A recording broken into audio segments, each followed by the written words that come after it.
কালকেও ভূপতিনগরে হামলা হয়েছে। হামলাটা কে করেছে? হামলাটা মেয়েরা করেনি, হামলাটা করেছে এনআইএ। সার্কাস কে না ভালোবাসে? আমরা প্রত্যেকেই সার্কাস দেখতে ভালোবাসি, আর সার্কাস ভালোবাসি বলেই তো তিনবার বিধানসভা নির্বাচনে ভোট দিয়ে একটা সার্কাস পার্টিকে এই রাজ্যের রাজত্বভার তুলে দিয়েছে একটা সার্কাস পার্টির হাতে। মমতা বন্দ্যোপাধ্যায়ের তৃণমূলের সরকারটা একটা সার্কাস পার্টি ছাড়া আর কিচ্ছু নয়। প্রতিদিন প্রমাণ হয়ে আছে, আজকেও প্রমাণ হয়ে গেল কিভাবে মমতা বন্দ্যোপাধ্যায় তার দলবল নিয়ে সার্কাস পার্টি চালাচ্ছেন সেটা আজকে দেখে কলকাতা হাইকোর্টের বিচারপতি থেকে শুরু করে নির্বাচন কমিশনের আধিকারিকরা থেকে শুরু করে এই রাজ্যের সরকারি আধিকারিকরাও চমকে গেছে। সরকার চলছে না সার্কাস চলছে? কি হলো আজকে? মমতা বন্দ্যোপাধ্যায় নিজে কিভাবে সার্কাস চালাচ্ছেন সেটা আজকে এই প্রতিবেদনে আমি আপনাদের দেখাবো।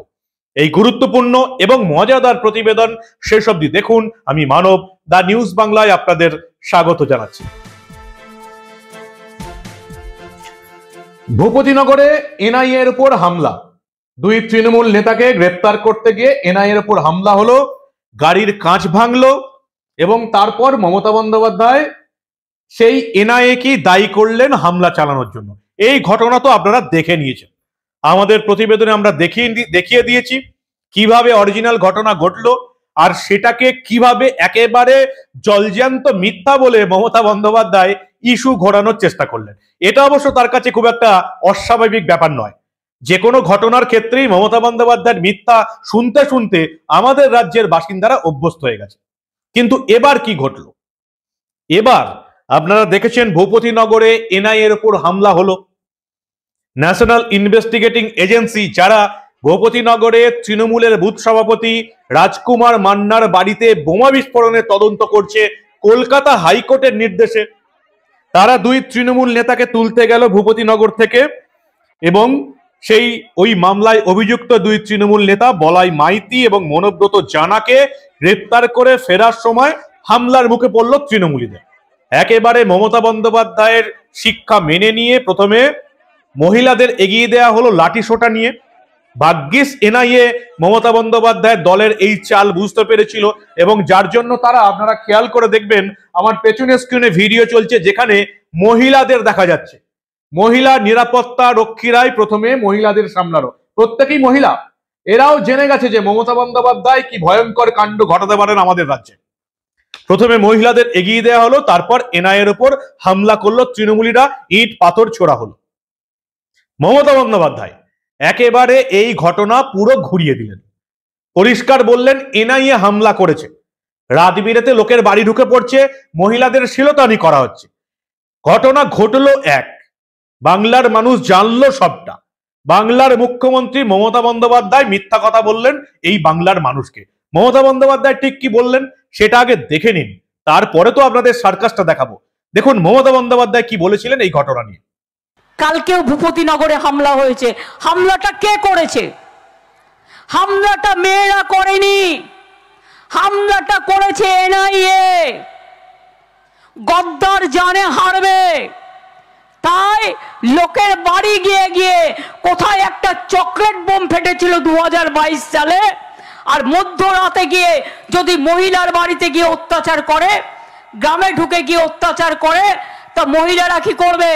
শাখা বালা পরে বসে থাকবে না মাথায় ওড়না দিয়ে বসে থাকবে? তারা তাদের রক্ষা করবে না, তাদের ইজ্জত, তাদের সম্মান? এনআইএ আর সিবিআই বিজেপির ভাই ভাই, আর ইডি আর ইনকাম ট্যাক্স বিজেপির ফান্ডিং বক্স। জোর করে টাকা তুলছে আর বিজেপির ফান্ডে দিয়ে দিচ্ছে। মমতা বন্দ্যোপাধ্যায়ের কথা শুনে ভূপতিনগরের পুলিশ এনআইএ আধিকারিকদের বিরুদ্ধে মামলা করে দিল। কি কি মামলা দিল? প্রথমেই আমরা দেখলাম যে অভিযুক্ত তৃণমূলের নেতাকে গ্রেপ্তার করে নিয়ে আসা হয়েছে, সেই মনোব্রত জানার পরিবার থেকে ভূপতিনগর থানায় অভিযোগ দায়ের করা হলো এবং তারপরে এনআইএ আধিকারিকদের বিরুদ্ধে 354 শ্লীলতাহানি সহ একাধিক ধারায় মামলা রুজু করে দিল। মুখ্যমন্ত্রী বলেছেন তার মর্যাদা তো দিতেই হবে, ভূপতিনগর থানার পুলিশ এনআইএ এর বিরুদ্ধে শ্লীলতাহানি, ঘর ভেঙে ঢোকা, অপরাধমূলক ষড়যন্ত্র যা যা পেয়েছে মামলা করে দিয়েছে মমতা বন্দ্যোপাধ্যায়। পুলিশ মন্ত্রী বলে দিয়েছেন তদন্তের আগেই নিজেদের নেতাদের সেভ করার জন্য। কোন নেতাদের সেভ করতে চাইছেন তিনি? বোমা বিস্ফোরণে যারা জড়িত আছে। যদিও মমতা বন্দ্যোপাধ্যায়ের কাছে এটা আবার বোমা বিস্ফোরণ নয়। যে ঘটনায় তৃণমূলের বুথ সভাপতির বাড়ি রাজকুমার মান্নার বাড়িতে বিস্ফোরণ হলো এবং যে ঘটনায় রাজকুমার মান্না সহ তৃণমূলের 3 কর্মী মারা গেল, সেই ঘটনাটাকে রাজ্যের মুখ্যমন্ত্রী মমতা বন্দ্যোপাধ্যায় বলছেন চকলেট বোমা ফেটেছে। আমি জানি না আজ অব্দি চকলেট বোমা ফেটে কোথাও 3 জনের মৃত্যু হয়েছে কিনা। এটা একমাত্র মমতা বন্দ্যোপাধ্যায় বলতে পারেন বাংলার মানুষকে গবেট ভাবেন তাই ভুল বোঝানোর জন্য। সার্কাসটা কোথায় শুরু হলো? নির্বাচন কমিশন চিঠি দিয়ে রিপোর্ট চেয়ে পাঠালো জেলা প্রশাসনের কাছ থেকে। এবার জেলা প্রশাসনের রিপোর্ট জমা পড়লো নির্বাচন কমিশন। জেলা প্রশাসন, জেলা শাসক এবং ওখানকার মহকুমা শাসক নির্বাচন কমিশনের রিপোর্ট দিলেন। জেলা প্রশাসন, মমতা বন্দ্যোপাধ্যায় সরকারের জেলা প্রশাসন এবং জেলা মহকুমা শাসক রিপোর্ট দিচ্ছেন এনআইএ এর উপর হামলা হয়েছে, হামলা করেছেন তৃণমূলের কর্মীরা এবং সেখানে এনআইএ এর গাড়ি ভাঙচুর হয়েছে। একজন এনআইএ আধিকারিক গুরুতর আহত হয়েছেন এবং তারা রিপোর্ট পাঠিয়েছেন নির্বাচন কমিশন। অর্থাৎ মমতা বন্দ্যোপাধ্যায় বলছেন এনআইএ নিজে হামলা করেছে তৃণমূল নেতাদের বাড়ি গিয়ে, কর্মীদের বাড়ি গিয়ে। মমতা বন্দ্যোপাধ্যায়ের জেলা প্রশাসন বলছে এনআইএ এর উপর হামলা হয়েছে, এনআইএ আধিকারিক আহত হয়েছেন, গাড়ি ভাঙচুর করা হয়েছে। ভাবুন একবার, কি বলবেন এটাকে? মমতা বন্দ্যোপাধ্যায়ের সরকার না মমতা বন্দ্যোপাধ্যায়ের সার্কাস? মুখ্যমন্ত্রী বলছেন এনআইএ হামলা করেছে, তার প্রশাসন বলছে এনআইএ এর উপর হামলা হয়েছে। অর্থাৎ মমতা বন্দ্যোপাধ্যায়ের প্রশাসন, যেটা এখন নির্বাচন কমিশনের আন্ডারে আছে, তারা সত্য কথা বলছে, কারণ ছবি প্রমাণ হয়ে যাচ্ছে যে এনআইএ আধিকারিকদের উপর হামলা হয়েছে। ভাবুন একবার, কত বড় সার্কাস মমতা বন্দ্যোপাধ্যায় করতে পারেন, যাকে আপনারা 3 বার ভোট দিয়ে এই রাজ্যে 15 বছর রাজত্ব করার সুযোগ করে দিয়েছেন। মমতা বন্দ্যোপাধ্যায় এই তৃণমূল দলটার, বিশ্বাস করুন, এই রাজ্যে একটা পঞ্চায়েত তো অনেক দূরের কথা, একটা পাড়ার বড় ক্লাব চালানোর যোগ্যতা নেই। অপদার্থ, অযোগ্য, নোংরা একটা সরকারকে আপনারা এই রাজ্যের মাথায় বসিয়ে রেখেছেন 3 বার ভোট দিয়ে। যাদের মুখ্যমন্ত্রী বলছেন এনআইএ হামলা করেছে, চকলেট বোমা ফেটেছে, যে চকলেট বোমা ফেটে 3 জনের মৃত্যু হয়েছে তৃণমূলের বুথ সভাপতি সহ। আর মমতা বন্দ্যোপাধ্যায়ের জেলা প্রশাসন, মহকুমা শাসক, জেলা পুলিশ আধিকারিক নির্বাচন কমিশনে এই ঘটনা নিয়ে রিপোর্ট দিয়েছে যে এনআইএ এর উপর হামলা হয়েছে। অর্থাৎ মমতা বন্দ্যোপাধ্যায়ের জেলা প্রশাসন, তার মহকুমা শাসক, তার জেলার পুলিশ আধিকারিকরা মমতা বন্দ্যোপাধ্যায়কে মিথ্যাবাদী প্রমাণ করে দিচ্ছেন। ভাবুন একবার, সরকার চলছে না সার্কাস চলছে, এবার আপনাদের ঠিক করতে হবে। মমতা বন্দ্যোপাধ্যায় রাজ্যের মুখ্যমন্ত্রীকে মিথ্যাবাদী প্রমাণ করলো তারই জেলা শাসক, তার মহকুমা শাসক আর তার জেলা পুলিশ কর্তারা। নির্বাচন কমিশনের রিপোর্ট চলে গেল যে এনআইএ এর উপর হামলা হয়েছে, তার মধ্যে 100 থেকে 150 জন তৃণমূলের অনুগামী এনআইএ এর গাড়ি ঘিরে ধরে হামলা করে। তাদের প্রথম দিকে বেশিরভাগই ছিল মহিলা, তাদের হাতে লাঠিসোঁটা ছিল। তারপরে সেই গাড়িতে ইট মারা হয়, যেখানে গাড়ির কাঁচ ফেটে যায়। বিক্ষোভকারীদের দাবি ছিল যে তৃণমূলের নেতা অঞ্চল সভাপতি বলাই মাইতি এবং বুথ সভাপতি মনোব্রত জানাকে মুক্তি দিতে হবে এবং তৃণমূল এই ঘটনাটা ঘটিয়েছে, তৃণমূল এনআইএ এর উপর আক্রমণ করেছে। রিপোর্ট চলে গেল নির্বাচন কমিশনের। রিপোর্ট কে দিল?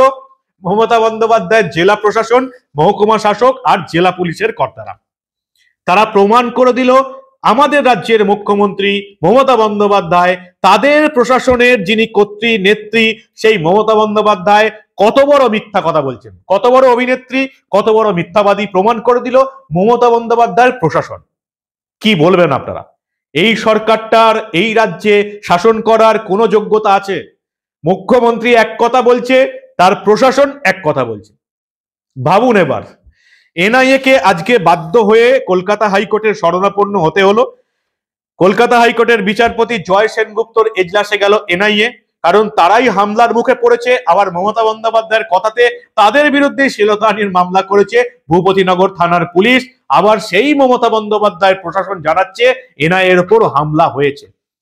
এই মুহূর্তে যখন এই প্রতিবেদন শুরু করছি, বিচারপতি জয় সেনগুপ্তর এজলাসে শুনানি শুরু হয়েছে এবং মনে করা হচ্ছে মমতা বন্দ্যোপাধ্যায় রাজ্য প্রশাসন গালে আবার একটা 82 শিক্ষার ধাক্কা খাবে, যেটা অবশ্য তাদের কাছে অস্বাভাবিক কিছু নয়। লাজ লজ্জা নীতি আদর্শ কিচ্ছু নেই।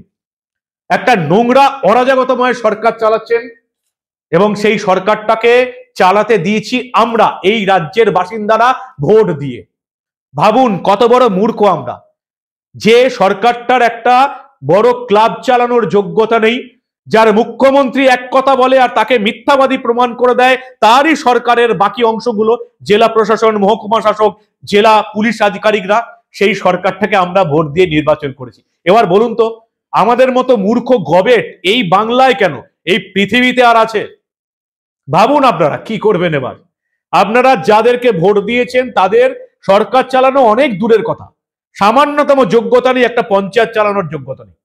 যতদিন না এদেরকে আপনারা নবান্নের 14 তলা থেকে এই বাংলার ফুটপাতে ধুলোতে বসাতে পারবেন, ততদিন এই সার্কাস আপনাদের দেখতে হবে।